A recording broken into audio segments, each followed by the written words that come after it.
untuk menyampaikan kuliah kali kedua di surau ini. Alhamdulillah dapat ditepati.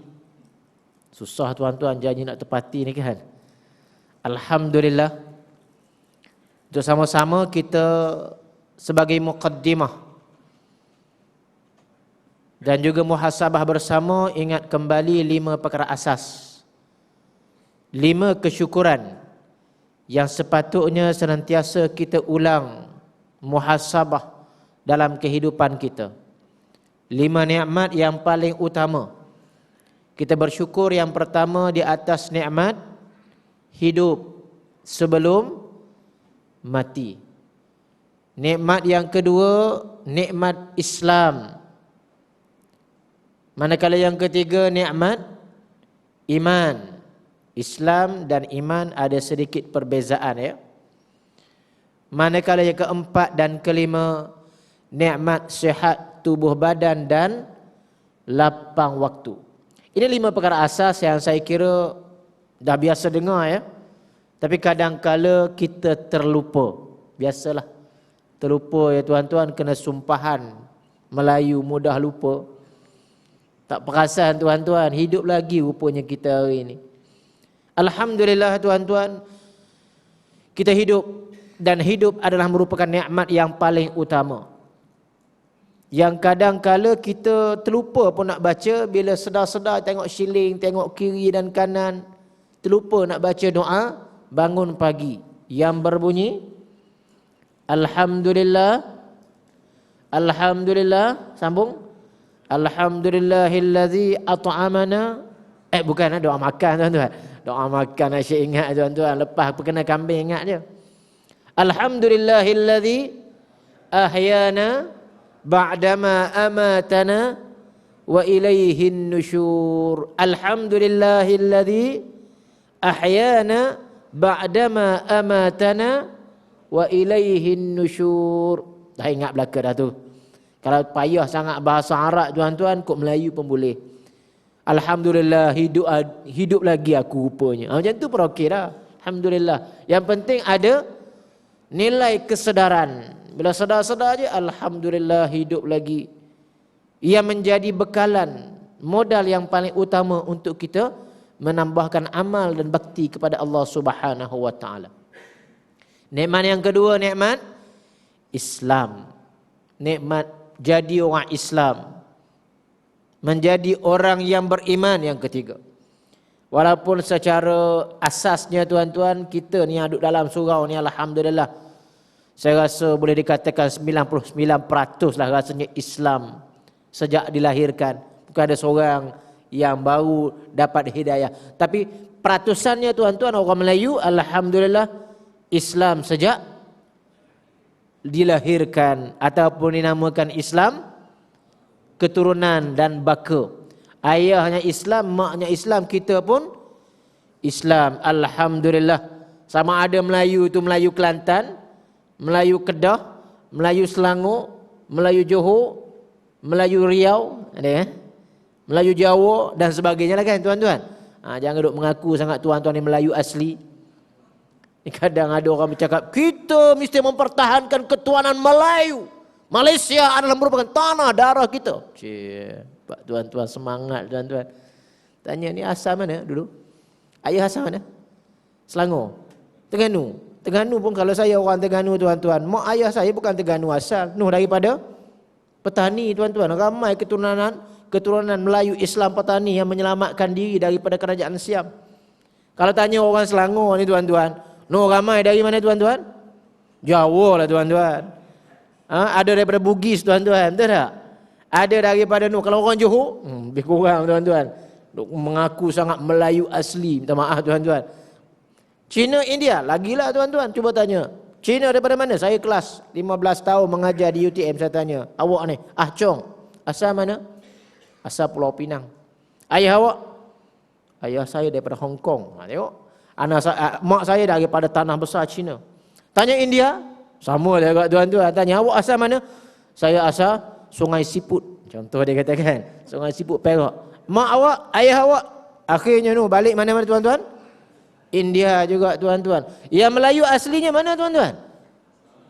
Orang asal, orang asli tuan-tuan. Yang duduk di Hulu Gombak ataupun di Sabah Sarawak, orang asli ya. Tuan-tuan, ayah-ayah dan ibu-ibu sekalian, tak apalah. Walaupun baru ni ada orang petikai, ialah ada seorang menteri tu, dia pun sebenarnya asal daripada Indonesia juga tuan-tuan. Dah kita pun lebih kurang sama je, minta maaf tuan-tuan. Bukan nak sokong, tapi kita pun sebenarnya hampir sama. Yang mesti kita faham, Islam ini, iman ini tidak ada had batasan geografi. Bila seorang umat Islam itu menyebut La ilaha illallah Muhammadur Rasulullah, mereka adalah saudara-saudara kita seakidah, seagama. Jangan kita dibataskan dengan Malaysia, dengan Indonesia, dengan Patani ataupun Thailand. Kita ni tuan-tuan, Nabi SAW menyebut innamal mu'minuna ikhwah. Orang Islam itu tuan-tuan bersaudara. Disebut dalam Al-Quran lagi, ditegaskan orang Islam ni bersaudara, jangan duk bergaduh. Jangan duk balah di antara satu sama lain. Tuan-tuan, muslimin dan muslimat sekalian, Islam dan iman, nikmat yang paling besar yang saya yakin dan percaya kita hari ini tidaklah sebagaimana Salman Al-Farisi ataupun Suhaib Ar-Rumi yang nun mengembara daripada Parsi ataupun daripada Rom untuk mencari hidayah Islam. Kita hari ini tuan-tuan, alhamdulillah, lahir saja namanya Muhammad Salahuddin Al-Ayyubi. Contohnya hebat. Ada sini kan? Lahir saja nama Siti Fatimah. Lahir saja nama Muhammad Habibullah. Dia letak nama Muhammad Habibullah, walaupun perangai itu tak nampak macam Habibullah pun. Tapi tak apalah tuan-tuan, paling tidak pun kita menjadi umat Islam, alhamdulillah. Yang berapa? Keempat, nikmat sihat, alhamdulillah. Nampak yang hadir malam ni sihat belaka. Kecuali yang bersandar kat dinding tu sakit belakang sikit lah kan.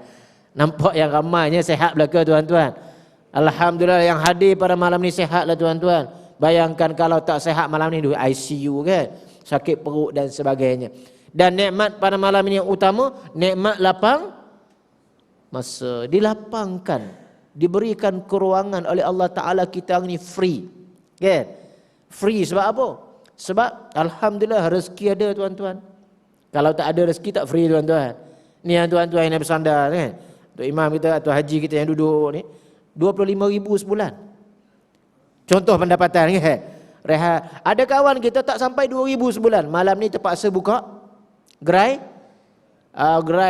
jual burger ataupun jual di pasar malam nak tambah pendapatan.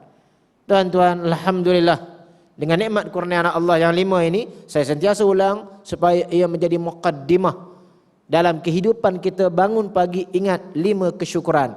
Syukur yang pertama, syukur kerana hidup sebelum dimatikan. Yang kedua, nikmat Islam. Lahir-lahir saja bangun-bangun jadi Islam. Dikurniakan pula dengan iman, keyakinan kepada Allah. Dibekalkan pula dengan nikmat sihat tubuh badan. Dan malam ini alhamdulillah lapang waktu untuk sama-sama hadir dalam majlis. InsyaAllah saya namakan majlis pada malam ini malam mendiskusikan buku. Tuan-tuan, insyaAllah saya ada bawa 2 buku malam ni tuan-tuan. Buku yang terbaru merupakan penulisan saya. Dan insyaAllah malam ni saya nak ajak tuan-tuan, kalau boleh ada satu banda di belakang tu, untuk sama-sama buka, tengok buku saya yang nipis ini. Untuk kaum muslimat pun ada kat depan tu, ambil dan tengok. Sebab kadang-kadang ni tuan-tuan, ialah ustaz lain dia datang ceramah, itu style dia. Style saya tuan-tuan, kadang-kadang saya diskusikan buku. Boleh buka banda kat belakang tu. Buku tu pakat bagi yang sempat dia dapat lah. Tak banyak, ada 50 buah tuan-tuan, pakat gili-gili, kongsi-kongsi. Tuan-tuan muslimin dan muslimat, ayah-ayah dan ibu-ibu rahimakumullah, di antara tanggungjawab dan peranan kita umat Islam akhir zaman hari ini tuan-tuan, mestilah meyakini bahawa anak-anak adalah merupakan anugerah dan juga merupakan amanah daripada Allah Subhanahu wa taala. Hari ini banyak berlaku kepincangan dalam masyarakat hasil daripada Islamic parenting ataupun dasar-dasar kekeluargaan Islam tidak disampaikan kepada masyarakat. Nak kahwin tuan-tuan ada kursus nikah. Kursus nikah ni berapa lama ya? Orang pejabat agama tahu 2 hari. 2 hari tuan-tuan. Nak menikah ialah mungkin orang yang nak kahwin tu sepatutnya kena tahu banyak benda. Perkara-perkara asas di dalam pendidikan anak-anak. Dah bagus dah ada kursus 2 hari tuan-tuan. Tetapi sebenarnya untuk melahirkan generasi Al-Quran, melahirkan generasi yang beriman ini bukan satu perkara yang mudah. Tuan-tuan, hari Jumaat baru-baru ini, pagi-pagi pukul 9 pagi saya dapat mesej daripada salah seorang adik angkat saya, hakim di Kuantan. Dia kata, Abang Zamani, sekarang berlangsung di hadapan saya kes penceraian 11 orang pasangan. 11 pasangan tuan-tuan bercerai. Dan memang sebenarnya Lembah Kelang mencatat kes penceraian yang paling tinggi di Malaysia. Pada 2 minggu lepas saya sempat ziarah ke Singapura dan berbincang dengan ulama serta cendekiawan Islam di sana.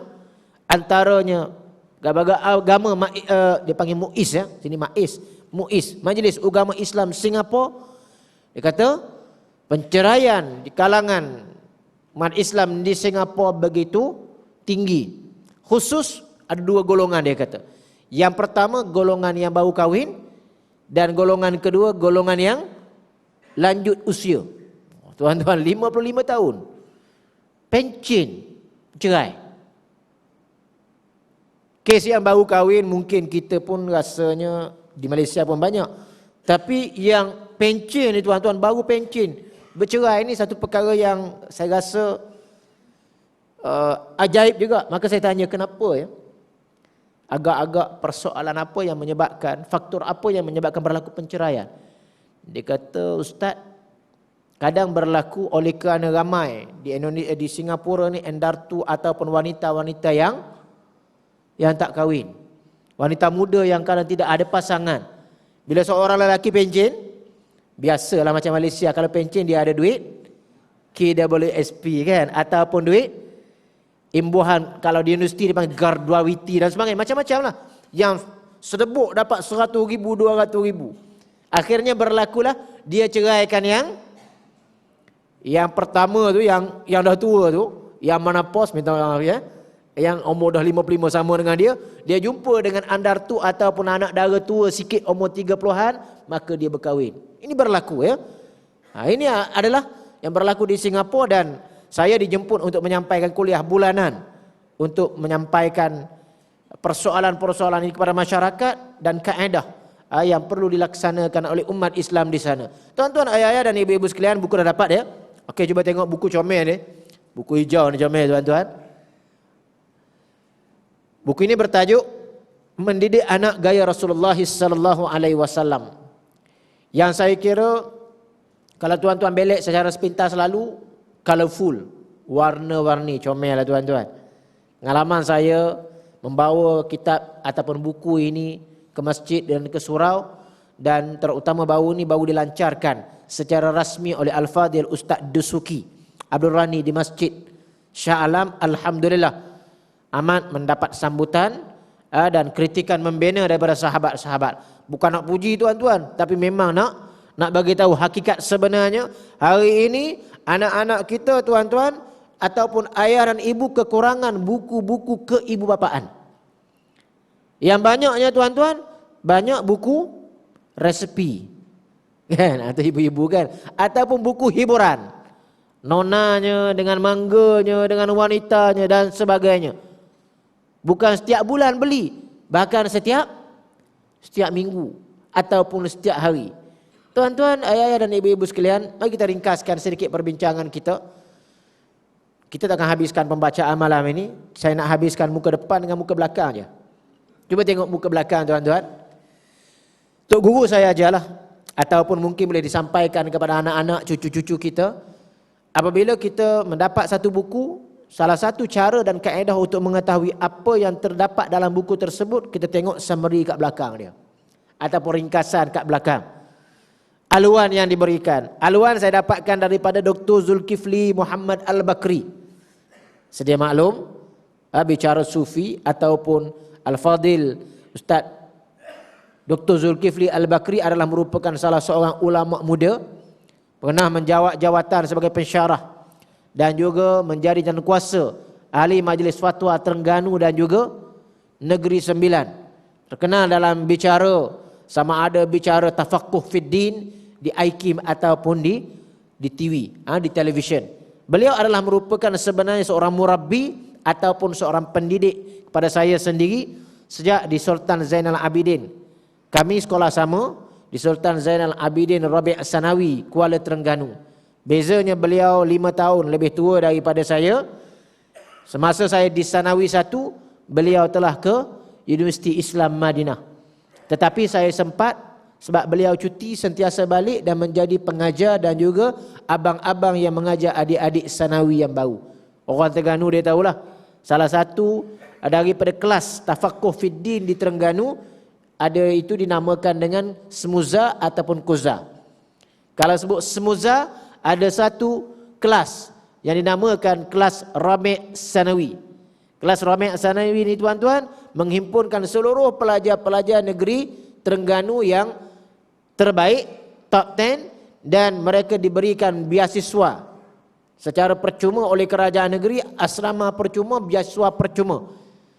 Dan mereka ini adalah merupakan biasanya pelajar-pelajar yang mesti dapat A ataupun satulah bahasa Arab. Antaranya Al-Fadil Ustaz Dr. Zulkifli Muhammad Al-Bakri, pelajar terbaik. Dan kemudian biasanya 99%-nya melanjutkan pelajaran sama ada ke Universiti Islam Madinah. Saban tahun purata seorang ataupun 2 orang dihantar ke Madinah. Dan biasa ke Universiti Islam Madinah adalah merupakan pelajar terbaik. Yang ke Madinah terbaik. Kemudian selebihnya ke Al-Azhar University ataupun ke Universiti Islam Timur Tengah yang lain seperti Jordan, Syria, Maghribi dan sebagainya.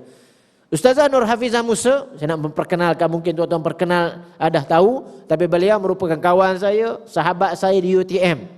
Sekarang ni terkenal dengan bicara 3 ustazah.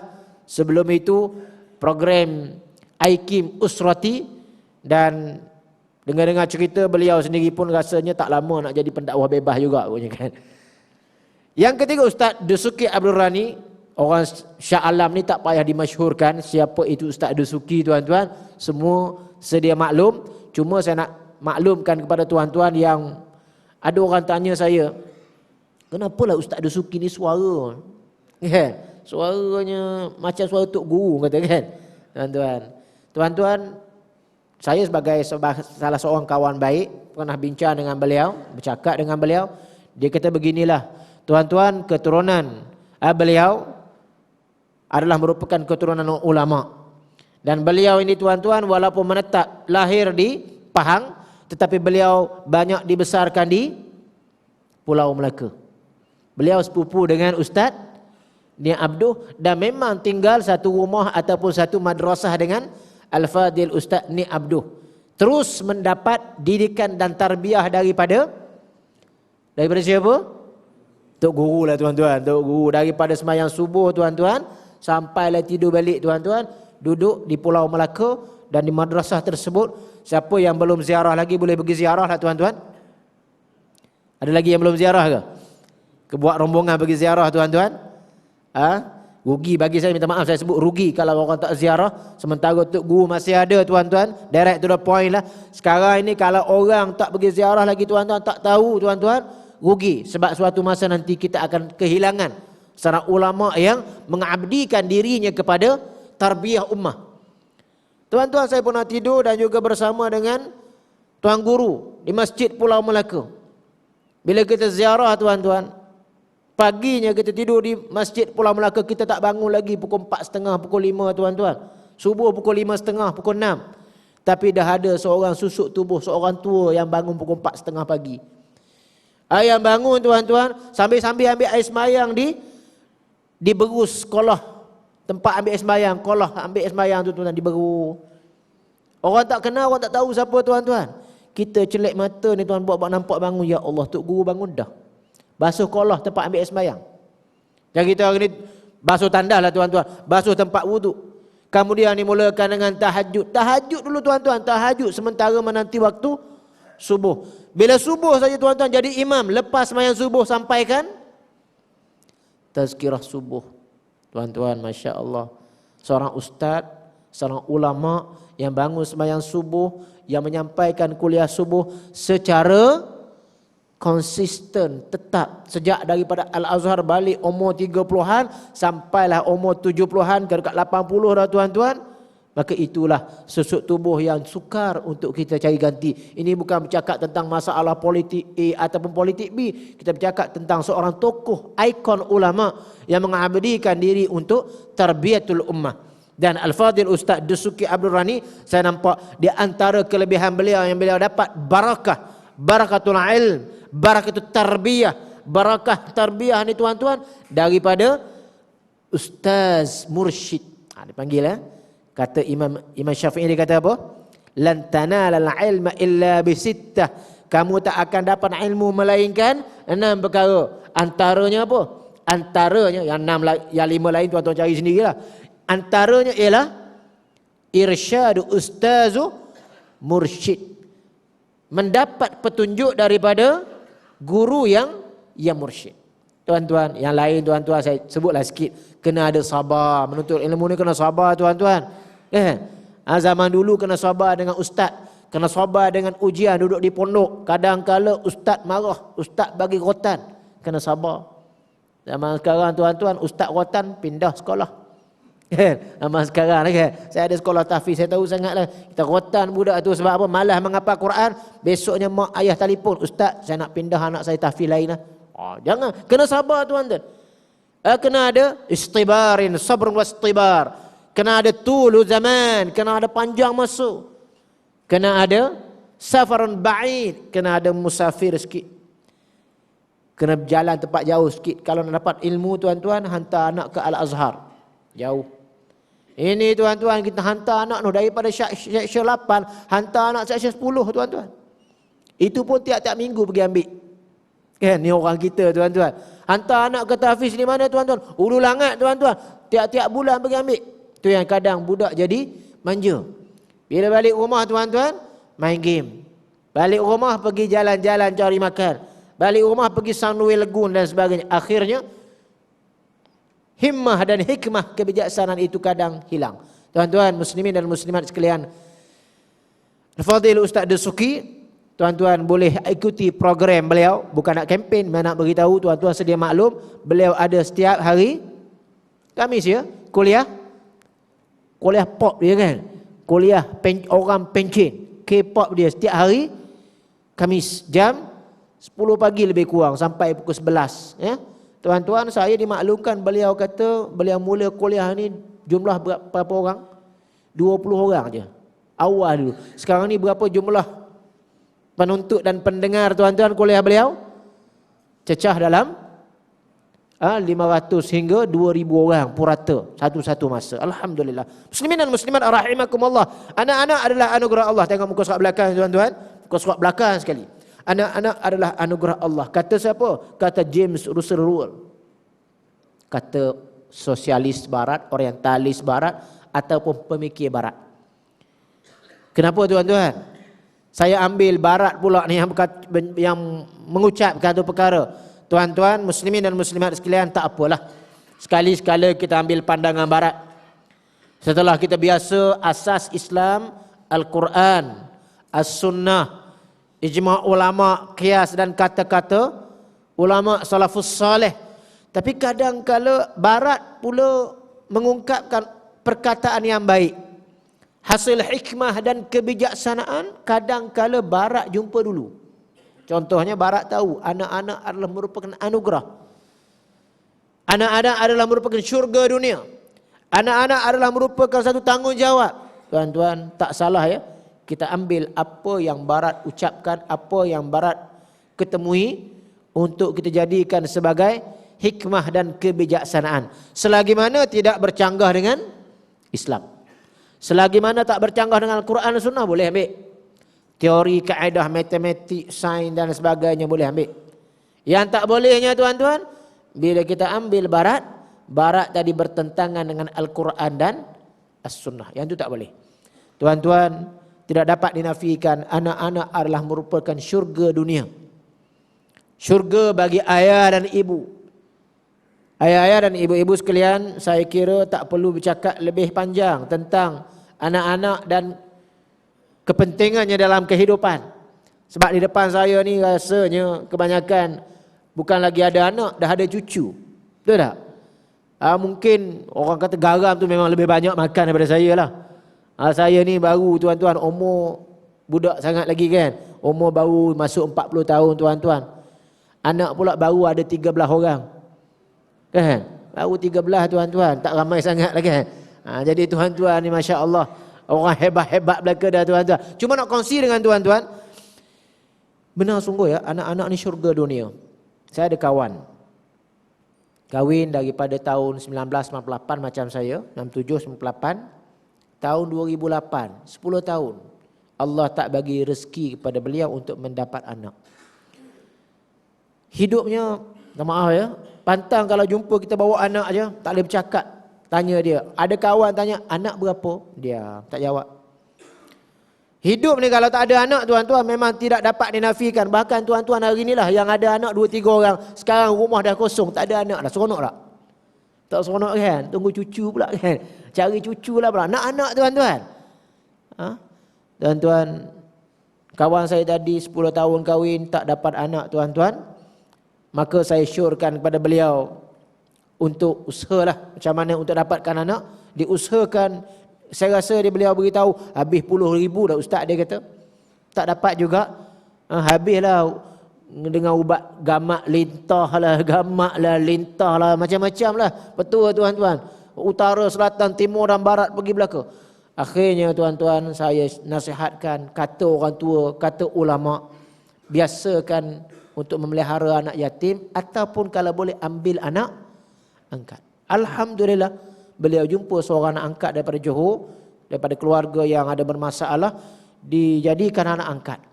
Alhamdulillah, anak itu pelihara tak sampai setahun kemudian jangkit, orang kata kan, berjangkit, dan alhamdulillah hari ini beliau telah mendapat anak, kalau tak silap saya 3 ataupun 4 orang. Alhamdulillah. Jadi tuan-tuan, berbalik pada perbincangan kita, anak-anak adalah anugerah Allah, syurga dunia jika diadu dengan cara yang halal. Perenggan yang kedua, disyukuri nikmatnya, ditunaikan kewajipan dan dimanfaatkan. Tuan-tuan, yang pertama sekali saya sebut, syurga dunia jika diadu dengan cara yang halal, ikut syariat. Hari ini ramai yang berkahwin dalam keadaan tidak menepati hukum syariat. Nak berkahwin tu tuan-tuan, Islam telah susun atur garis panduan. Dalam Islam kalau nak berkahwin, hendaklah ada merisik. Ya?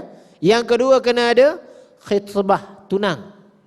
Yang ketiga barulah kahwin. Lepas kahwin nikah adanya walimah. Itu prosedur dia. Nak kahwin kena ada ciri-ciri pilihan. Disebut dalam hadis yang banyak, tunkahul mar'atu li arba'. Wanita dikahwini kerana 4. Limaliha walinasabiha walijamaliha fadfar bidzatid din taribat yadak. Ada 4 kriteria wanita untuk dikahwini. Yang pertama, kerana nasab yang baik. Yang kedua, kerana kecantikan. Yang ketiga, kerana harta banyak. Ini asas. Nampak macam material sikit. Diakhiri dengan fadfar bizatid din, cari yang beragama. Nescaya kamu akan fadfar bizatid din taribat yadak. Disebut dalam hadis, taribat yadak maksud kamu bermain dengan pasir. Kenapa ya? Ulama menyebut main dengan pasir ni budak-budak suka. Maksudnya kamu akan bahagia, seronok sangat kalau kamu dapat yang beragama. Tuan-tuan, ada orang tanya saya, kalau macam tu ustaz, cari orang agama cantik tak perlu ke? Tuan-tuan, ini asas agama. Cari yang beragama asas. Kalau ada agama dan cantik, Macam mana? Alhamdulillah kan. Dahlah agama ada, cantik pula, boleh menyanyi macam Salimah.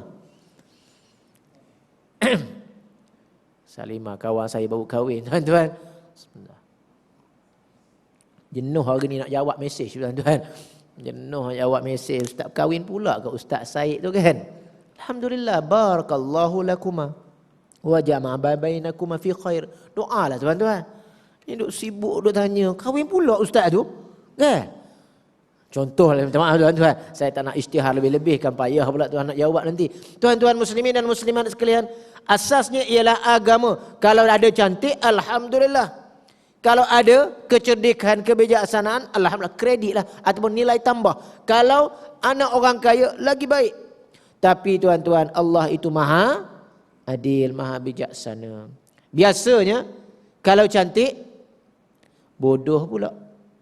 Biasa lagi kan, nampak hebat, cantik, comel kan, SPM grade 3. Contoh, minta maaf kan. Kalau orang itu kadang kaya, kaya tapi rupanya bukan anak-anak orang keturunan hebat-hebat. Dia jadi businessman tiba-tiba, rupanya dulu lanun tuan-tuan. Lanun, keturunan lanun-lanun tuan-tuan. Minta maaf kan. Bukannya baik sangat pun, tetapi kaya, hebat, ada pangkat dan jawatan. Allah Ta'ala maha adil. Nak cari yang handsome kan, yang bergaya, nak cari yang kaya, yang cantik, beriman, jarang kita jumpa. Tapi kalau jumpa, alhamdulillah. Kena faham macam tu. Islam ni suruh kita cari yang beragama asasnya. Tak apalah tuan-tuan naik motosikal. Ustaz Azhar Idrus kata apa? Naik motosikal tungkat pun tak ada. Sandar di tepi dinding macam tu ya kan. Naik minta anak perempuan kita. Tanya agamanya. Tanya akhlaknya. Saya teringat orang tua-tua dulu. Saya pernah dites lah, ditry tuan-tuan.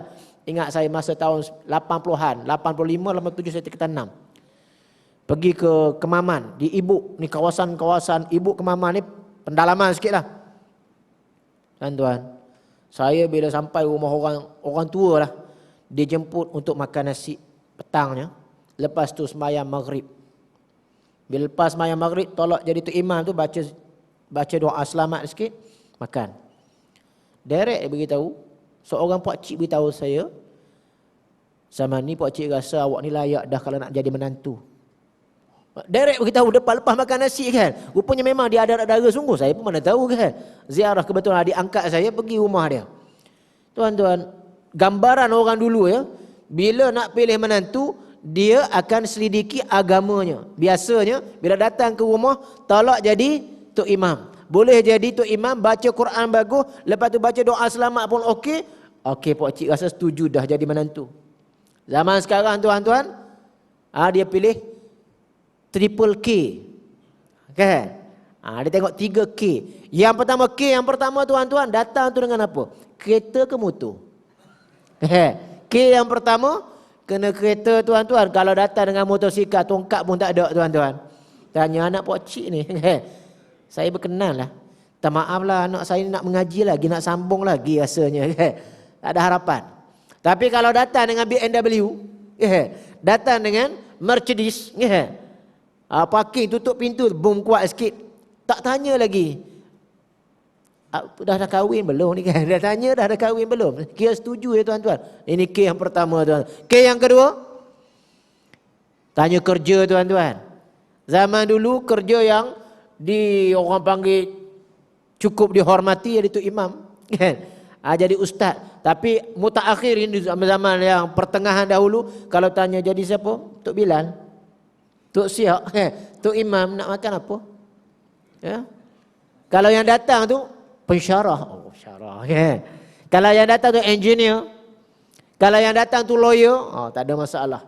Ini tuan-tuan. K yang ketiga, kacak handsome. Biasalah kalau yang datang tu tuan-tuan, hidung pun tuan sengau bercakap tuan-tuan. Telinga pun rabik sebelah, memang orang tak setuju tuan-tuan. Tuan-tuan muslimin dan muslimat sekalian, itu secara umum sahaja. Kita nak kembali pada buku kita ni tuan-tuan.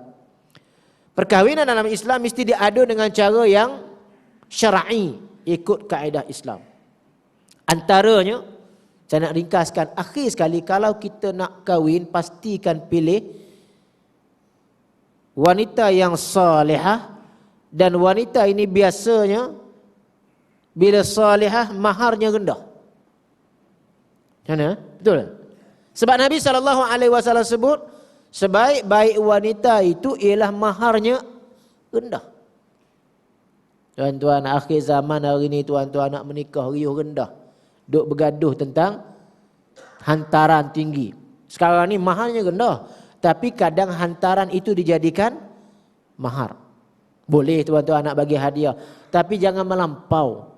Sampai 12.7 juta. Contoh, betul kan figure tu kan? Contoh hampir-hampir sama lah kan. Berjuta tuan-tuan. Nilai perkahwinan. Betul lah orang kata, ini ustaz bukanlah 3K, 13K bagi pada cipta kan? Contohnya bukan. Ini orang bagi sumbangan untuk sponsorship. Tuan-tuan muslimin dan muslimat rahimakumullah. Saya kembali pada Tok Guru tadi tuan-tuan. Tok Guru tuan-tuan. Tok Guru ni tuan-tuan, kalau dia faham Islam sungguh-sungguh, anak dia tuan-tuan, siapa nak menikah dengan anak dara saya boleh, tapi maharnya adalah RM 1,000 saja. Ada Tok Guru macam tu, hebat tuan-tuan. Saya pun tak berani tuan-tuan nak ikut teladan macam tu tuan-tuan.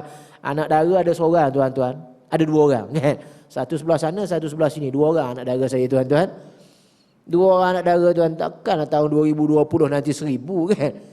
Tapi tuan-tuan cuba kita muhasabah balik. Ulama ni tuan-tuan letakkan prinsip nak menikah dengan anak dara saya 1,000 saja mahar. Mengambil maksud daripada hadis Nabi SAW, wanita yang baik maharnya rendah. Insya-Allah tuan-tuan. Realiti yang menunjukkan kepada kita hari ini tuan-tuan, berlumba-lumba untuk meletakkan harga yang tinggi. SPM, anak saya SPM 5,000 contoh kan. Sebab apa? Sebab adik dia, kakak dia dulu 5,000 atau 4,000. Tahun ni elektrik dah naik tuan-tuan, hampir naik. Minyak dah naik, takkan nak 2,500 lagi kan. Jadi 5,000. Kalau ijazah 8,000. Kalau ada master degree 10,000. PhD silap tuan-tuan 15,000 tuan-tuan. Itu yang tak ada PhD pun di Pahang ataupun di Kedah tuan-tuan, 15,000 tuan-tuan. Ada yang mahar kahwinnya berapa tuan-tuan? 88,000. 8,800 kan? 88,800-nya 88 sen. Ada sen tuan-tuan. Lambung bunga daripada tingkat 8 KLCC. Kan sekarang ni budaya lambung bunga, pegang bunga tu paling belakang lambung. Dia tiru budaya Kristian. Jangan duk perangai amal macam tu tuan-tuan. Kadang akhlak kita ni tuan-tuan dia ikut kan. Dah lah renjis tu, majlis fatwa dah kata haram dah, buat juga. Dah benda haram duk buat lagi tuan-tuan. Tak barakah. Tinggi nilai mahar dan hantaran menyebabkan berlakunya perlombaan, berlakunya riak tuan-tuan. Akhirnya tidak ada berkat, tidak ada barakah. Berlumba untuk menyebut wedding of the year, perkahwinan yang terbaik untuk tahun ini 88,000. Tahun depan tuan-tuan tak sampai 8 bulan penceraian of the year. Suami datang dengan Metro sidang akhbar, yang ini datang dengan Cosmo sidang akhbar, cerita keburukan masing-masing. Ini yang kadang berlaku dalam masyarakat. Sebab itu saya nak ulas sikit. Anak-anak itu syurga. Dunia sekiranya dia adu dengan cara halal, sebelum kahwin dia adu dah. Nak kahwin, cara nak kahwin, cara walimah. Janganlah melampau-lampau sangat tuan-tuan. Walimah sekadarnya. Kalau tak ada kemampuan, jangan sampai bergolak bergadai. Betul tuan-tuan? 50,000 belanja kahwin biasa sekarang ni. Kan? Sewa dewan lagi ustaz, catering lagi ustaz, biryani gam lagi ustaz, macam-macam. Simple sudahlah, jangan melampau sampai kepada peringkat membazir tuan-tuan. Jadi dia adun, dan sekiranya berjaya melahirkan anak yang saleh dan salihah, gunanya untuk dimanfaatkan untuk perjuangan Islam. Tuan-tuan muslimin dan muslimat rahimakumullah, pernah kita dengar satu cerita seorang wanita di zaman Rasulullah sallallahu alaihi wasallam yang punya 3 orang anak lelaki. Bila datang semboyang jihad, maka wanita tua tadi mengarahkan anak sulungnya untuk berjihad fi sabilillah. Kembali daripada medan jihad, dimaklumkan bahawa anak lelakinya syahid di medan perjuangan. Beliau gembira. Gembira, alhamdulillah mati anak aku. Datang semboyan jihad yang kedua, dihantar anak yang tengah, Pak Engahnya pula ke medan jihad. Balik kembali datang berita anaknya yang kedua mati juga di medan perjuangan.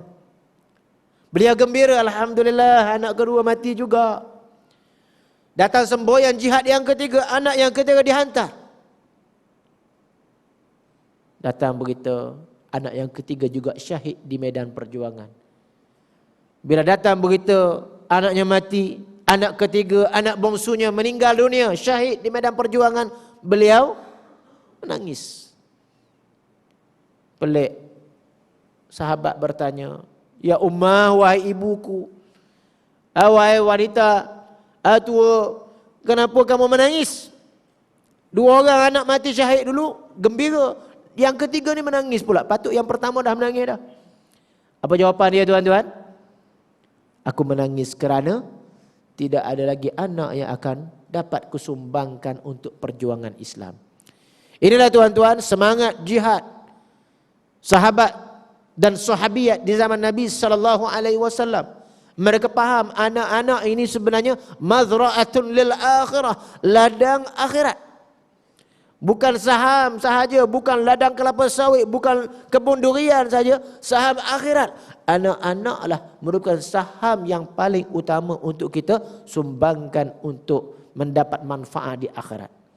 Sebab itu tuan-tuan, sekiranya dilaksanakan tanggungjawab mendidik anak-anak, mentarbiyah anak-anak dengan cara Islam, maka anak itu akan menjadi satu tiket untuk menumpah syurga Allah Subhanahu wa taala.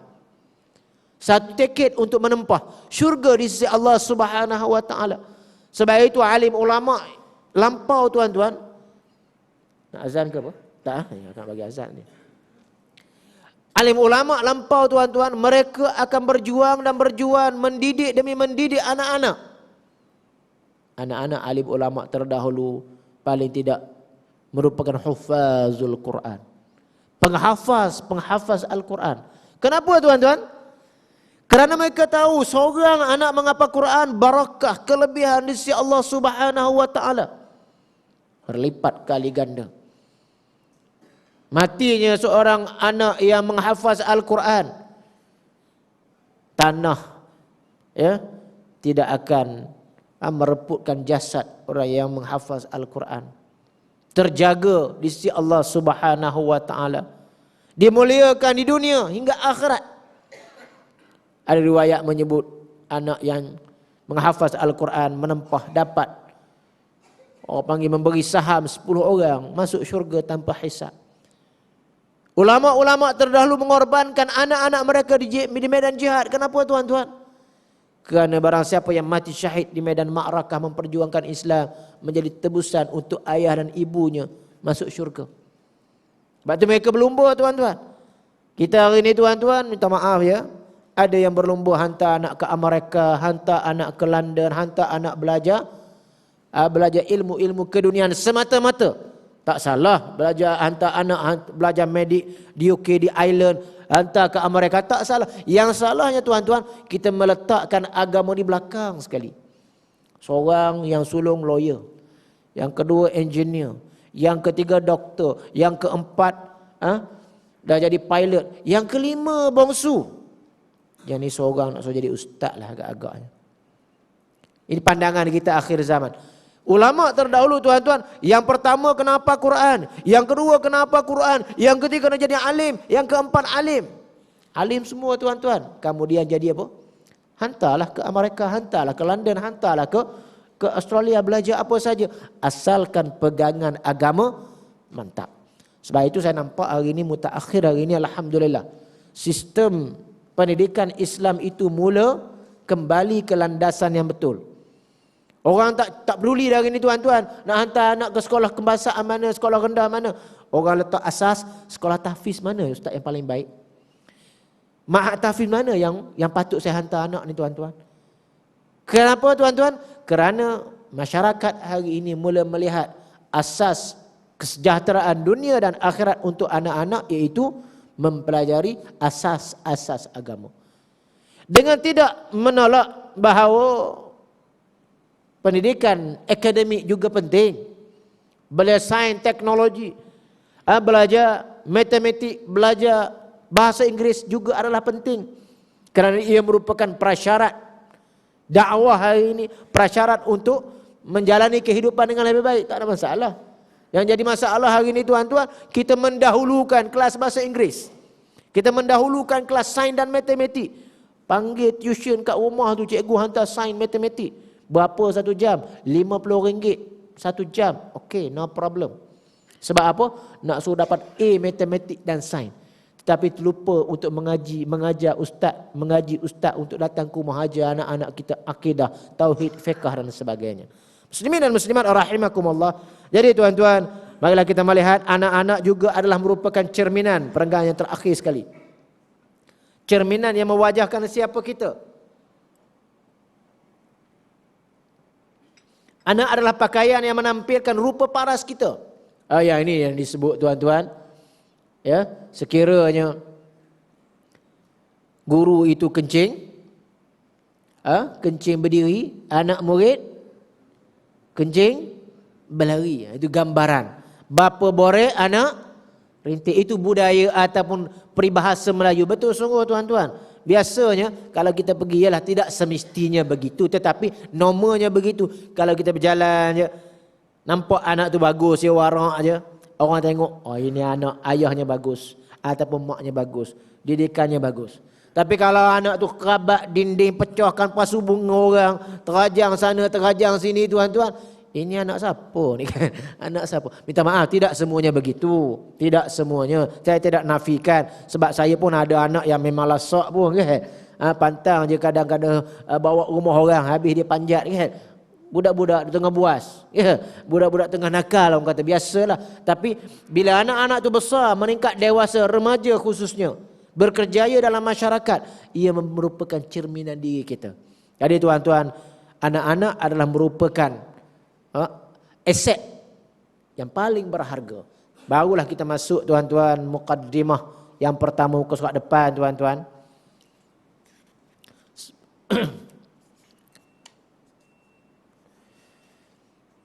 Muka surat 1 dan 2 dalam bahasa Roman. Tengok isi kandungan. Buku ini sebenarnya tidaklah banyak perbincangannya. Perbincangan pertama, ketahuilah yang memberi hidayah itu Allah. Fasa kedua, sunnah kelahiran bayi. Apa perkara yang perlu dilakukan oleh seorang ayah dan ibu bila melahirkan anak? Mengikut gaya Nabi, gaya syariat Allah Subhanahu wa taala, apa yang perlu dibuat? Minta maaf tuan-tuan, masih ada salah faham di kalangan masyarakat kita. Contoh paling mudah, bila anak dilahirkan, Nabi sebut hendaklah diazankan. Laki ke perempuan? Ramai yang confuse. Dia kata, ustaz, yang laki azan, yang perempuan iqamat. Salah ya. Hendaklah diazankan di telinga kanan dan diiqamatkan di telinga kiri. Sama ada anak itu lelaki ataupun perempuan. Oh iya ke ustaz? Iyalah, itulah yang sebenarnya. Kan? Diazankan sekadar yang perlu. Jangan pula laung azan macam laung di masjid. Tuhan-tuhan, pernah berlaku saya dapat anak di hospital. Kebetulan, biasa klinik. Ada sekali tu isteri saya ada masalah sikit, lahirkan anak dia hospital. Dia hospital Jetih tuan-tuan. Tiba-tiba dengar seorang yang azan, Allahu Akbar, Allahu Akbar. Terkejut saya. Tengok jam 4:30 tak asar. Kan? Tak maghrib lagi, asar baru masuk ke 4 kan. Tengok siapa? Rupanya baru dapat anak kan. Azan pada anak dia ni kuat macam nak laungkan azan di masjid tuan-tuan. Sekadar sahaja. Allahu Akbar, Allah. Pegang anak tu, Allahu Akbar, Allahu Akbar. Itu je asas. Ni kadang orang tak faham, minta maaf. Nampak lawak tapi betul, berlaku. Ya? Kadang bila anak itu lahir, tanam ugi satu hal pula tuan-tuan. Tanam ugi banyak khurafat. Betul tak? Bawa balik rumah, apa yang biasa orang buat bila tanam ugi bagi pada mak kita contohnya, atuk kita atau nenek kita. Dia sibuk nak cari apa tuan-tuan? Macam-macam lah kan? Paku lah nak letak kan. Kalau garam tu biasa lagi, boleh tahan lagi. Asam gelugur lah, macam nak buat singgah ikan pula kan. Ini kadang berlaku khurafat, berlaku dalam masyarakat. Letak pakunya, letak apalah, macam-macam. Dalam Islam tidak begitu, ada asas sahaja. Iyalah orang kata ustaz letak garam tu tak nak bagi busuk ataupun tak nak bagi bau. Okeylah, yang tu boleh diterima sikit. Tapi kalau letak benda-benda lain yang tak ada kena-mengena dengan kepentingan uri tersebut, maka ia tidak syar'i. Jadi kita kena belajar tuan-tuan, kena asas-asas yang utama, terutama letak nama anak. Ini masih lagi berlaku, ada yang gabungkan nama anak. Laki dengan perempuan, akhirnya tak ada maksud langsung. Bapaknya nama Zamri, ibunya nama Maimunah. Contohnya, dia gabungkan apa? Dia gabungkan Zamaimunah contohnya kan. Akhirnya rusak, maksudnya tak ada. Kena gabungkan nama itu biar maksud ada. Kena tanya ustaz-ustaz yang tahu bahasa Arab. Berguru dengan Rasulullah sallallahu alaihi wasallam, mendidik anak-anak dengan cara melayani anak-anak macam mana dan apa yang perlu kepada kita untuk mendidik anak-anak. Tuan-tuan muslimin dan muslimat rahimakumullah. Saya nak sebut satu hadis Rasulullah sallallahu alaihi wasallam.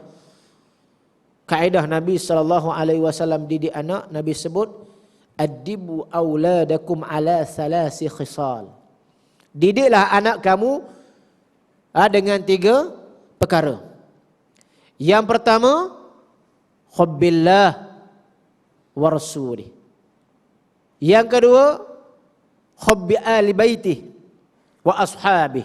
Dan yang ketiga, hubbi tilawatil Quran. Nabi sallallahu alaihi wasallam mewasiatkan kepada kita salah satu kaedah untuk didik anak.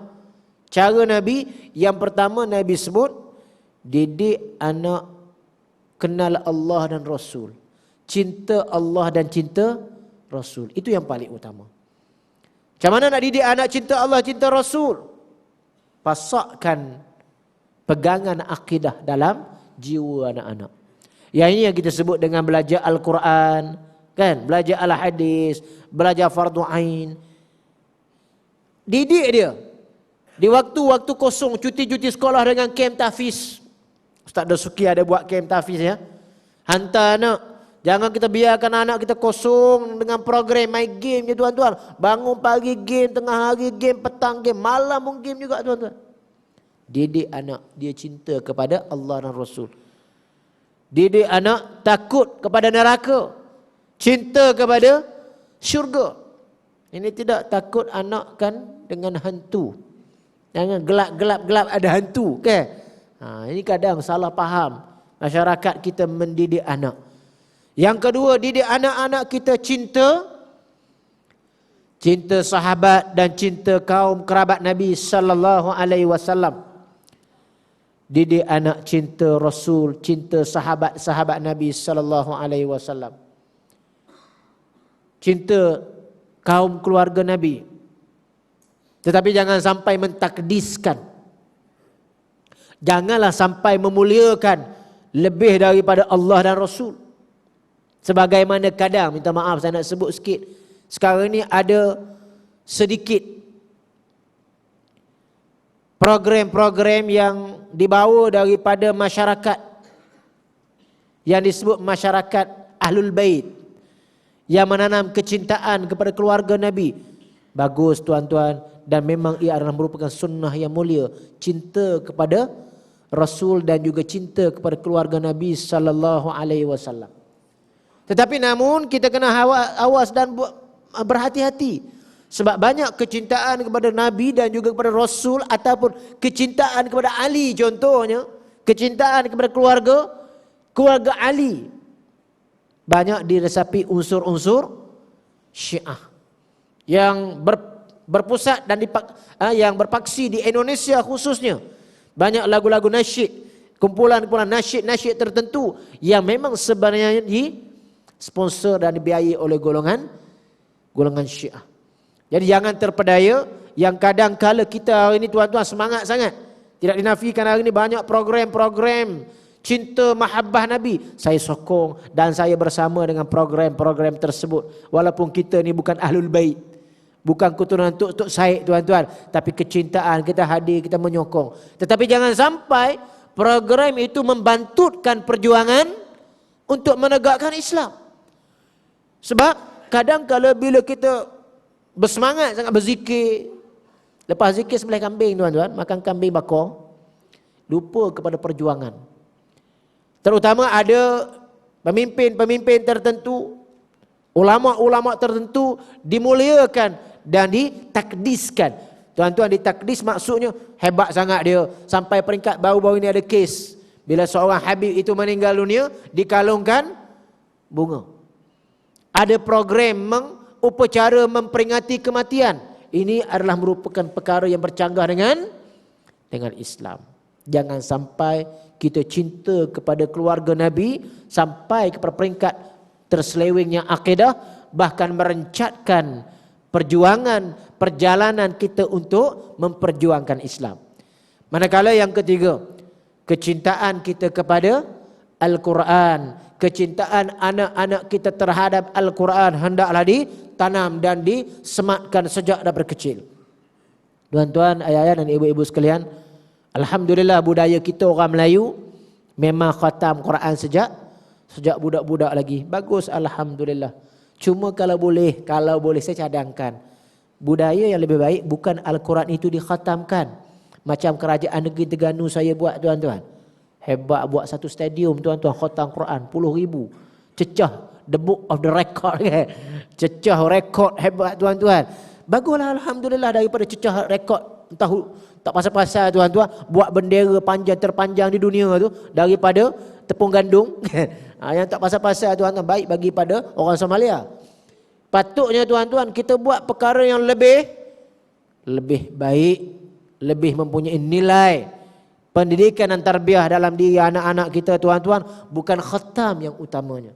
Kan? Bukan khatan yang cuti sekolah ni, tuan-tuan, kan? Itu khatan lain, tuan-tuan. Jangan salah pula. Dulu tahun lepas ramai orang salah faham tu kan. Program berkhatan, kan? Bukan khatam, tuan-tuan. Tuan-tuan, bukan buat program khatam, tetapi kita buat program membaca, menghayati, bahkan menghafaz Al-Quran. Saya nak cadangkan kepada surau, masjid dan juga ayah-ayah dan ibu-ibu sekalian. Sepanjang saya berada di Al-Azhar, tuan-tuan, 4 tahun. Setiap cuti sekolah, masjid dan surau akan adakan program khusus, program talaki dan tahfizul Quran. Buat program, tuan-tuan, untuk anak-anak Korea. Dan alhamdulillah, budaya yang dijalankan tersebut, tuan-tuan, saya bila waktu cuti sekolah, tuan-tuan, sembahyang kat surau, jumpa budak-budak. Satu bangunan ada 20 orang budak yang menghafal Quran. Budak darjah berapa, tuan-tuan? Darjah 3, darjah 4. Budak lagi. Tanya, kam hafiz minal Quran? Ya walad, mau menghafal Quran berapa banyak dah? Kita sedap tanya budak, dia 3. Berapa juzuk dah hafal Quran? Ya ni suraya qalil je. Dia kata sikit je, tak banyak sangat. Kam, kita berapa hafal? Kita semangat belajar Allah, menghafal 8 juzuk. Oh, rasa seronok Adalah 15 juzuk, dia kata. 15 juzuk darjah 3, tuan-tuan. 15 juzuk darjah 3. Kita ni dah tua bangka 25 tahun, tuan-tuan. Nak habis Al-Azhar 8 juzuk tu rasa something sangat dah. Ini umur darjah 3, 15 juzuk. Dan memang budak-budak Arab ni, tuan-tuan, dia naik tingkatan 1 ataupun umur dia, tuan-tuan, 10-11 tahun, khatam Quran. Mereka jadikan khatam Quran sebagai budaya. Tuan-tuan, insya-Allah, tuan-tuan, boleh tak kita buat? Bermula tahun 2014 nanti, tuan-tuan. Susun atur, saya cadangkan surau, masjid dan sebagainya. Susun atur, tuan-tuan. Dalam Korea kita buat camp tahfiz Al-Quran. Di samping Ustaz Dasuki buat, Ustaz Zamani buat, Ustaz-Ustaz lain buat, tuan-tuan. Kita wajibkan. Ahli Korea kita adalah 10 orang budak, ada camp tahfiz. InsyaAllah, tuan-tuan, boleh kita buat. Boleh tak? Boleh, insya-Allah. Semangat, tuan-tuan, insya-Allah. Paling tidak, tuan-tuan, kita ada program-program kesinambungan sampai suatu masa nanti, tuan-tuan, ahli kita ni, tuan-tuan, ahli Korea kita, orang Seksyen 8 ni, tuan-tuan, bila datang Ramadan saja, siapa imam hafiznya? Anak Tok Siak rupanya, kan? Anak Tok Bilal jadi imam hafiz. Dulu program Ustaz Zamani start 2014, tahun 2020 dah hafal dah Quran. 3 orang ahli Korea kita boleh bergili-gili jadi Tok Imam Hafiz. Jadi, tuan-tuan muslimin dan muslimat rahimakumullah, jadi itulah di antara perkara yang sempat kita bincangkan pada malam ini. Buku ini, tuan-tuan, saya suka memaklumkan untuk malam ini Saya suka maklumkan, insya-Allah saya bawa 2 buku tuan-tuan untuk dijadikan sebagai salah satu sumbangan daripada tuan-tuan untuk pembelian sumbangan amal tuan-tuan. Buku yang pertama buku mendidik anak, dan yang kedua buku peringatan Allah terapi diri. Ini dua-dua buku hasil penulisan saya, dan bolehlah tuan-tuan dapatkan insya-Allah di luar sana nanti. Tuan-tuan yang ada nanti bolehlah buat bayaran, yang nak ambil nanti nak buat bayaran di luar sana tuan-tuan. Yang hijau ni harga RM15 dan yang putih ni RM20. Kalau campur 20 campur 15 35. Malam ni tuan-tuan, saya dengar nasihat cadangan Jenteng Kuasa, dia kata ustaz buat package yang malam ni. Package ni RM30 saja 2 buah tuan-tuan. Boleh ke? Ya, tuan-tuan. Boleh insya-Allah. Siapa nak dapatkan 2 buah ni tuan-tuan, RM30 saja tuan-tuan, boleh buat pembayaran di luar sana dengan sahabat kita yang tunggu di luar sana. Dan yang kedua tuan-tuan, untuk program tahfiz Al-Quran di sekolah saya tuan-tuan, saya suka cadangkan yang pertama, ada kawan saya juga mempromosikan, minta bantuan saya. Pen Quran ni dah masyhur dah tuan-tuan. Semua orang dah tahu dah digital Quran ataupun digital pen Al-Quran ni tuan-tuan, masyhur tuan-tuan. Dia beri kepada saya dalam 20 biji untuk diwakafkan. Jualan wakaf amal. Kalau sebiji ni biasa orang nak jual 300 tuan-tuan, tetapi untuk saya tuan-tuan dia kata RM200 untuk 20 orang pelajar di sekolah tahfiz saya. Jadi ini adalah salah satu daripada konsep wakaf. Tuan-tuan nak beli dah ada dah. Tuan-tuan kata kan? Beli dah ada dah ustaz, banyak dah, beli 3 buah tak baca pun. Jadi tuan-tuan, baik tuan-tuan beli yang ni, saya boleh bawa ke tahfiz saya, suruh budak-budak guna, budak-budak amalkan, dan insya-Allah kita dapat pahala yang berpanjangan. Malam ni saya bawa sampel tuan-tuan, sikit je, ada 2 buah, 3 buah saja tuan-tuan. Tetapi siapa berhajat selepas ini bolehlah jumpa saya untuk catat nama untuk niat wakaf untuk 20 orang pelajar saya. Manakala yang terakhir tuan-tuan, sebagaimana biasalah, insya-Allah tuan-tuan, malam ini saya nak isytiharkan kita memerlukan RM5,000 tuan-tuan untuk buat tempat ambil air sembahyang. Di awal 2011 dahulu tuan-tuan saya dah buat kolah, tapi entah macam mana bangla yang buat rupanya dia plaster tak begitu kemas. Akhirnya 2 tahun tuan-tuan pecah dan dia jadi bocor. Saya tanya kontraktor, dia kata ustaz yang ni tak boleh buat apa dah, melainkan kena pecah balik dan kena buat balik. Jadi tuan-tuan, kita cadang cuti sekolah ni tuan-tuan, insya-Allah dalam 2 minggu lagi kita bercadang untuk buat tempat kolah ambil air sembahyang tuan-tuan. Kos kontraktor kata dalam RM5,000 maksimum tuan-tuan. Jadi insya-Allah kita lancarkan malam ni tabung, selain daripada tabung sumbangan amal pembelian buku, insya-Allah tabung untuk sekolah tahfiz saya di belakang sana. Dan pengalaman saya tuan-tuan, di sini dia beritahu walaupun orang ada 100 orang je ustaz, tapi cecah RM5,000 tu insya-Allah dia kata. Dia katalah insya-Allah. Jadi harap-harap insya-Allah tuan-tuan. Jadi sekadar itu saja yang baik daripada Allah, yang kurang itu kurangan diri saya. Dan lupa satu lagi tuan-tuan, saya ada buat program camp di Ulu Yam, ada 3 program. Minggu ini berlangsung 29 1 Disember, dah lepas dah hari ini. Kita ada 2 lagi program, 3 lagi program, 1 6 7 8 dan satu lagi 13 hingga 15, dan akhir tahun di camp Ulu Yam. Tuan-tuan siapa berhajat boleh ambil flyers kat luar. Kalau nak hantar anak-anak 3 hari 2 malam camp, boot camp yang saya usahakan dengan kawan saya. A'udzubillahi minasyaitonirrajim. Bismillahirrahmanirrahim. Alhamdulillahi rabbil alamin, wassalatu wassalamu ala asyrafil anbiya'i wal mursalin wa ala alihi wa sahbihi ajma'in. Allahumma aftah alaina hikmataka wa anshur alaina min khaza'in rahmatika ya arhamar rahimin. Rabbana atina fid dunya hasanah wa fil akhirati hasanatan wa qina adzaban nar. Wa sallallahu ala sayidina Muhammadin wa ala alihi wa sahbihi wasallam. Walhamdulillahi rabbil alamin. Taqabbalallahu minkum.